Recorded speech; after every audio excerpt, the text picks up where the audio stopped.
여러분 안녕하세요. 오늘 우리가 파헤쳐볼 이야기는 정말 믿기 힘들 정도로 감정의 밑바닥까지 내려가는 아주 처절하고도 장대한 서사입니다. 단 하나의 역사적 사건이 어떻게 한 남자의 아름다웠던 세상을 완전히 그야말로 산산조각 냈는지 따라가 볼 텐데요. 역사 속 이면에 숨겨진 한 개인의 궤적을 쫓아가다 보면 아마 마지막엔 아주 놀라운 진실을 마주하시게 될 겁니다. 자, 바로 시작해 볼까요?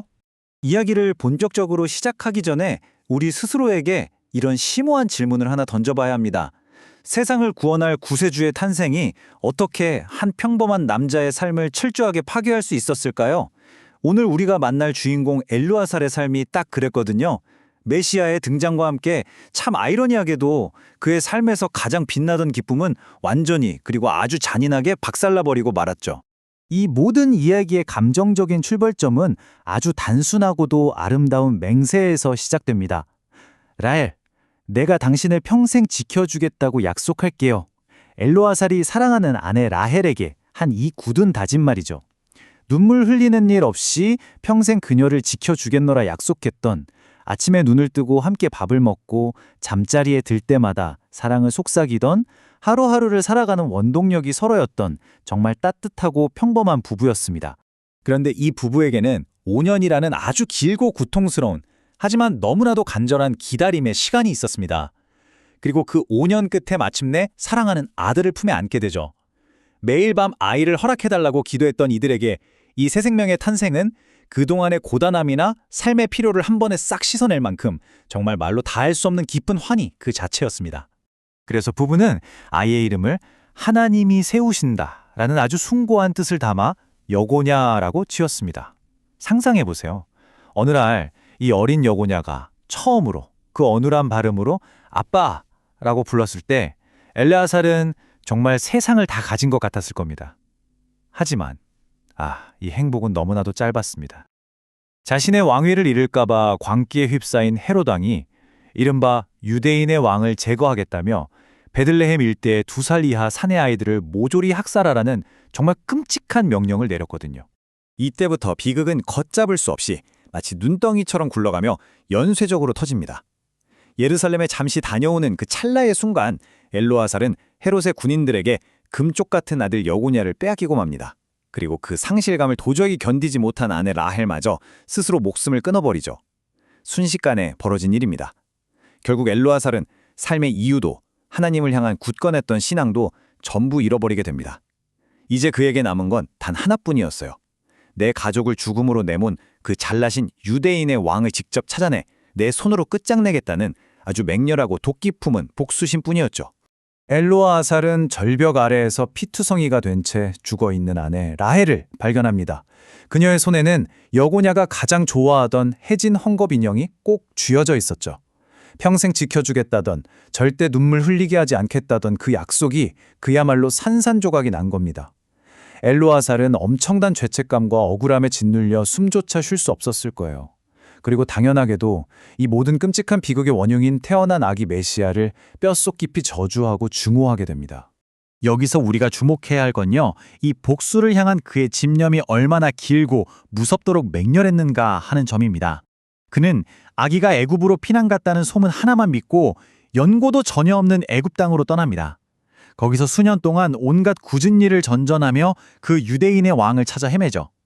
그 길고 낯선 타향살이 중에 아볼로라는 학자와 친구가 되어서 메시아에 대한 이야기를 나누기도 하는데요. 내면이 완전히 무너져 내린 한 남자가 수십 년에 걸쳐 자신의 모든 것을 쏟아부은 그 지독한 집념을 엿볼 수 있는 대목입니다. 그러다 세례 요한의 소문을 통해 그 유대인의 왕이 이스라엘에 살아있다는 소식을 듣고는 모든 걸 처분하고 급히 돌아옵니다. 그런데 그 귀향길에 강도를 만나 정말 죽을 위기에 처하죠.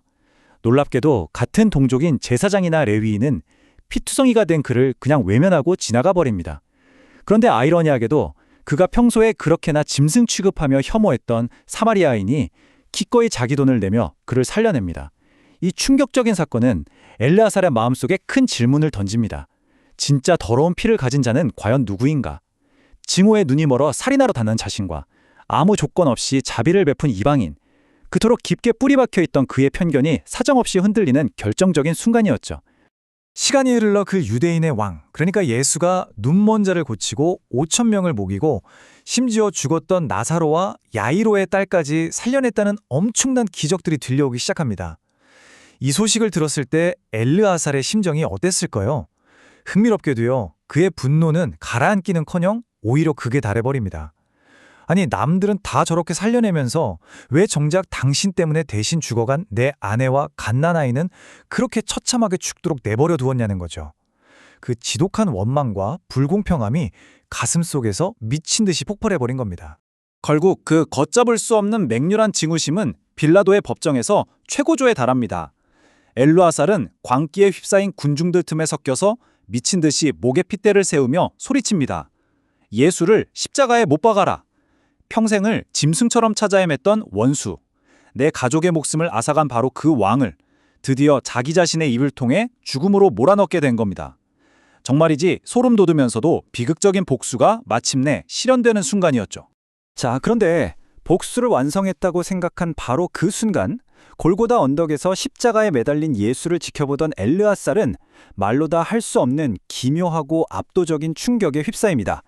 십자가를 멍하니 올려다보는데 놀랍게도 피 흘리며 죽어가는 예수의 얼굴 위로 자신이 그토록 사무치게 그리워했던 아들 여고냐와 아내 라헬의 얼굴이 겹쳐서 보이는 환상을 경험하게 되거든요.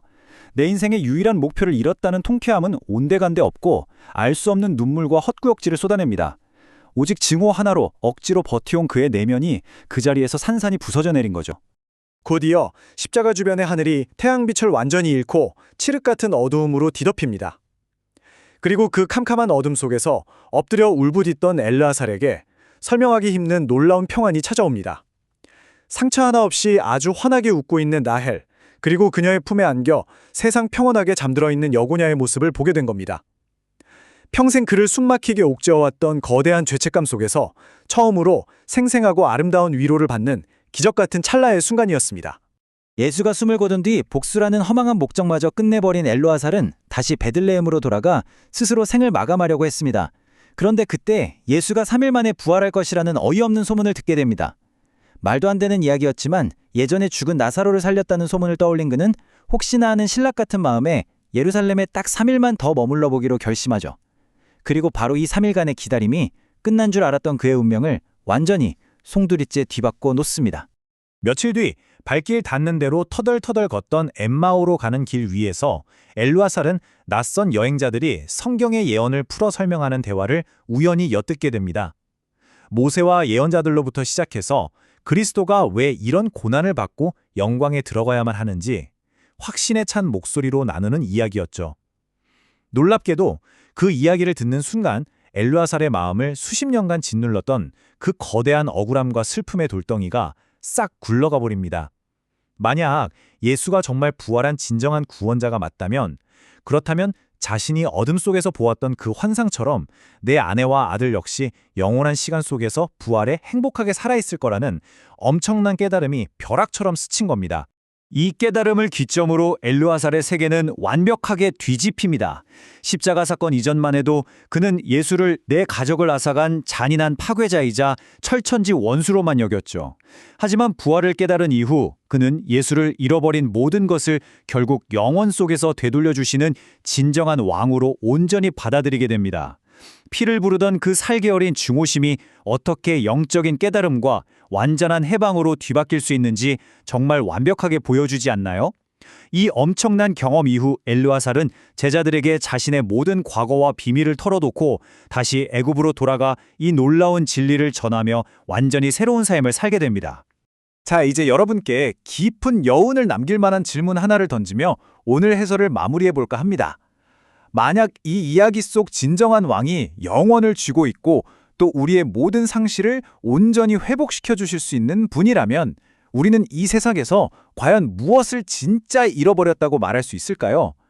엘르아살이 품었던 그 깊고 단단했던 증오조차도 결국엔 평화와 희망으로 변할 수 있었다면 말이죠.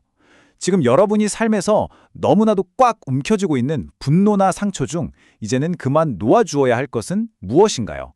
오늘 함께 나눈 이 묵직한 이야기가 여러분의 삶에 따뜻하고 새로운 울림이 되었기를 진심으로 바랍니다. 끝까지 함께 해주셔서 감사합니다.